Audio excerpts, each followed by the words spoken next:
With the praises continuing towards Ruben Amorim and his first interview and statements he made about Manchester United, the naysayers are already saying, guys, come on, stop it, cut us some slack.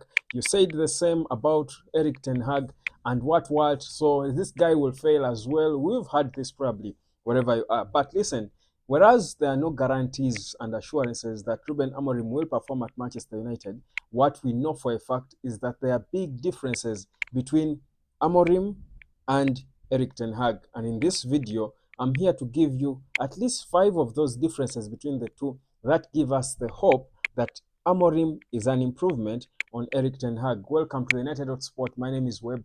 Like, share, and subscribe. Now, there's an image that I've seen making rounds on X showing Amorim walking around Manchester. And already, certainly, for me, that shows confidence, because if he's already enjoying Manchester and not shy to be seen by people with his coaching staff, certainly I think it's a good thing. It's a sign of confidence. But let's start it from there. One of the first things I feel that a big difference between Ruben Amorim and the man he replaced, Erik ten Hag, is the clarity. Erik ten Hag was not exactly clear in terms of how he wanted to improve Manchester United, in terms of how he wanted Manchester United to play. Erik ten Hag, he just kept on saying, if you recall in his press conferences, he just kept on alluding to the fact that probably Manchester United players were too bad, that all he was doing was trying to improve them. Yet, I would struggle to identify one single player who was improved under Erik ten Hag, honestly. Amorim, on the other side, comes in with clarity, clearly says how he's going to play and how he's going to immediately start implementing his play, which you think for me has been an improvement on Erik ten Hag. 2, Ruben Amorim and the way he speaks to the press, I think he's certainly, whereas he's a younger manager, he sounds a little more experienced. Of course, he sounds better probably because he has a better hold of English than Erik ten Hag when he joined Man United. But also, his responses are more mature. You would think he's the older of the two, because Amorim's handling of questions in the media, even before he officially joined Manchester United, has always been top notch. He gives you an answer. You won't leave angry and mad at him because he has respected you in his response. Even when at times he does not really want to respond to the question, his responses are never arrogant and proud. There are cases where you saw Erik ten Hag honestly throwing some bit of arrogance to these British media. When they asked him, of course, sometimes they also ask him silly questions, and indeed, anyone would be angered by them. But Amorim, on the other side, you recall how a guy was trying to force him to speak English in on his final, I think, penultimate press conference as manager of Sporting Lisbon. That is before they played Manchester City. For me, it shows you that Amorim has got, I think, a better hold of media duties than Erik ten Hag, and that's an improvement. So again, that gives us confidence that he will handle, because media is part of the pressures you get as a Manchester United manager. They scrutinize every decision you make. They scrutinize you as a person. If they don't like you, I think for me, the other thing he has scored is, I think he has got off to a genuine, intimate start. There is an intimacy between Ruben Amorim and the people he's working for, people who hired him, the players he has met, the fans of the club, the staff of Manchester, and everybody. I think even the media sort of like the guy because of his aura. So again, that's the other thing. The aura and presence of Ruben Amorim is different. He has a good, cool charm about him that you cannot say about Erik ten Hag.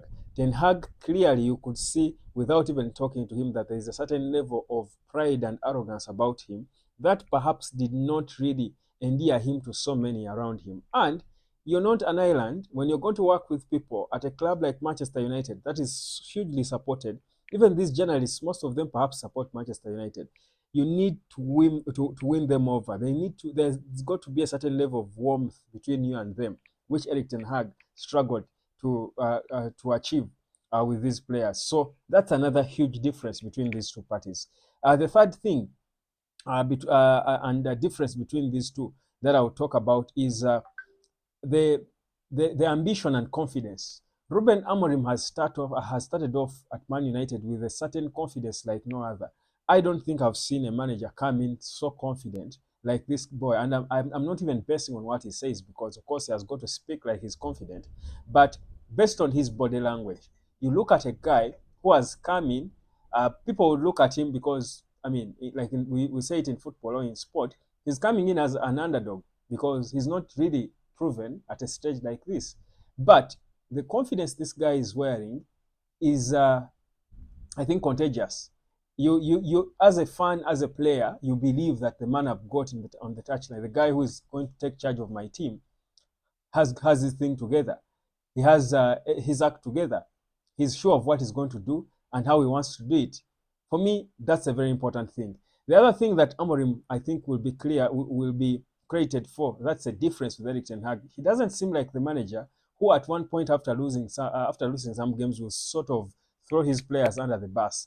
Erik ten Hag has been guilty of this several times as Man United manager, where he came out and said he did not have the quality to be consistent. He came up and said that these players need to be improved. The injuries certainly, I mean, as if to suggest that the players who are fit and playing are not good enough to be in the team.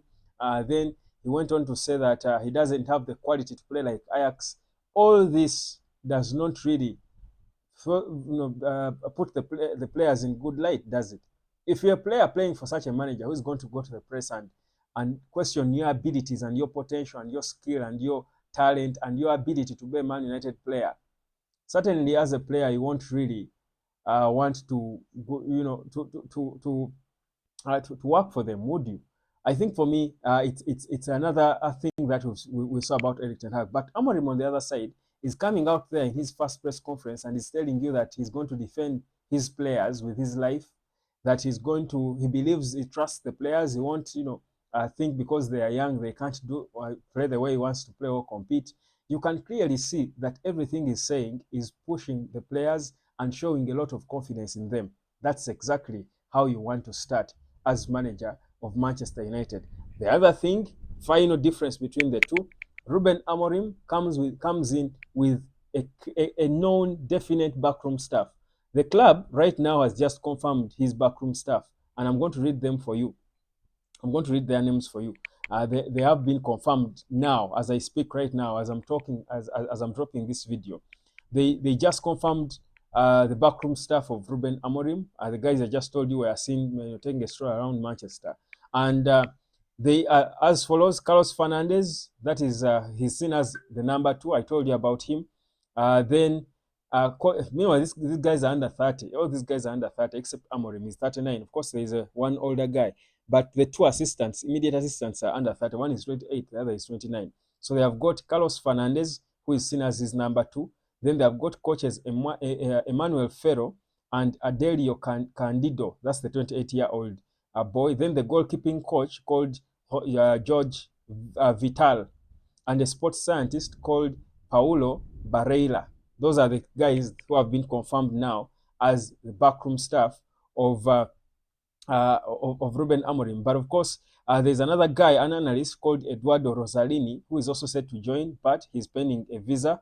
And but Amorim's visa will be sorted early in the coming week, or this week that starts tomorrow. So that's the latest that has been confirmed by Manchester United concerning Ruben Amorim. So we know the backroom staff. You better want to get used to the names: Carlos Fernandez, Emmanuel Ferro, and Adelio Candido. Then the goalkeeper coach George Vital, and sports scientist Paulo Barreira, and then an analyst who will come in later called Eduardo Rosalini. Those are the guys who are going to be working with the new Manchester United boss. So, guys, again, that's another difference, because Amorim has got his backroom staff known and put together, trusted, well assembled. Erik ten Hag, on the other side, how many guys did he work with as his assistants? If you recall, I mean, the last he ended with Rennie Hake and Ruud van Nistelrooy, meaning he did not have a solid, trusted team in place. All these are things that will affect a team's performance. So for me, in terms of comparison, I think Ineos, got us an improvement on the manager we had before. Of course, there are so many differences, I'll tell you. The connection with the supporters, Erik ten Hag failed to connect and perhaps appreciate the importance of that connection. All he would do is go out in the press and only try to show that he has got a lot of respect for the supporters of Man United. But you see, you don't have to earn it by saying it. You have to earn it by showing it. And for you to show that, you've got to be intimate with your players so that they feel the passion into the stands. It was never there. This is Manchester United for you. My name is Webb. Those are my top comparisons between the two, where I think Amorim is a big improvement. Let me know what you think.